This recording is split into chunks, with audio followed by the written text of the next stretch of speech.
الحب مش سبب كافي لإننا نكمل. الجملة دي أدركتها بعد سنين كتير جدا. الحب مش سبب كافي لأي حاجة.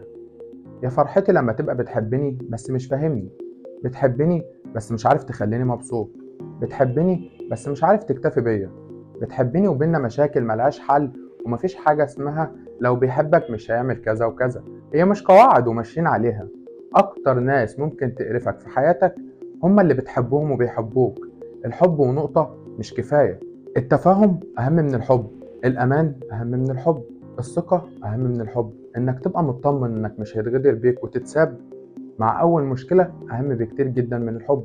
إنك تبقى نايم عارف إنك لا هتتخان ولا هتتهان أهم من الحب. الراحة إنك تبقى مرتاح في طريقتك، ولا بتتصنع ولا بتترسم ولا في تكاليف على أسلوبك، ده أهم من الحب.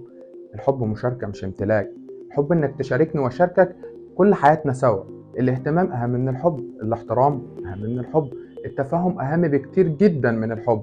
الناس اللي يقدروا يوفروا لنا حياة هادية وفيها تفاهم وأمان هم دول اللي يستاهلوا الحب، دول اللي هنكمل بيهم حياتنا.